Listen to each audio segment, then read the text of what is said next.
તો આજના સફરમાં આપણે જઈ રહ્યા છીએ એવા સ્થળ પર જ્યાં શ્રદ્ધા અને સાહસ એક સંગમ બનાવે છે, અને એ સંગમનું નામ છે દેવસાત્રા ટ્રેક. સવારના સમયમાં અહીંયા પંખીઓના કલરવથી ગુંજતું જંગલ, ઠંડક ભરેલી પવનની લહેરો, અને ત્યાંથી શરૂ થાય છે આપણું સાહસ. એક એવો માર્ગ જે માત્ર રસ્તો નથી પણ આત્માને સ્પર્શી જાય તેવો એક પ્રવાસ છે. આ ટ્રેકના રસ્તા કઠિન છે, પથ્થરોથી ભરેલો ચઢાવ, થોડોક ઘસારો કરાવતા ઉતાર, પણ દરેક પગલે કુદરત તેના નવા રંગો ખોલે છે.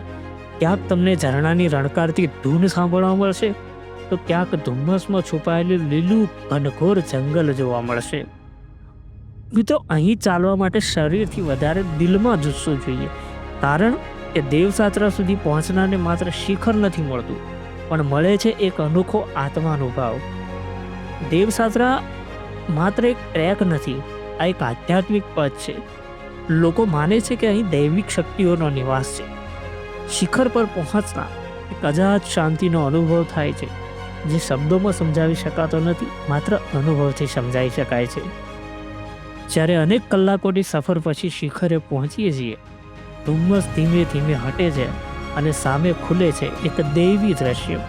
સૂર્યોદયની કિરણો પર્વતો પર વરસે છે અને દિલમાં જન્મે છે એક અનુભવ કે આ રસ્તો માત્ર ટ્રેક નહોતો, આ તો આત્માના દ્વાર સુધીનો પ્રવાસ હતો. દેવસાત્રા ટ્રેક માત્ર એક સાહસિક અનુભવ નથી, પણ કુદરત, શ્રદ્ધા અને પોતાના આંતરિક બળ સાથેનું મિલન છે. જો તમે ક્યારેય પણ અહીંયા આવો છો તો ચાલશો પગલાંથી, પણ અનુભવશો દિલથી. તો મિત્રો, આ જ હતી અમારી દિવ્ય અને સાહસિક યાત્રા દેવસાત્રા ટ્રેક. મિત્રો, જો તમને આ વિડીયો ગમ્યો હોય તો ચેનલને લાઇક, શેર, સબસ્ક્રાઈબ કરવાનું ભૂલતા નહીં. ચાલો ફરીથી મળીશું એક નવા સફર પર.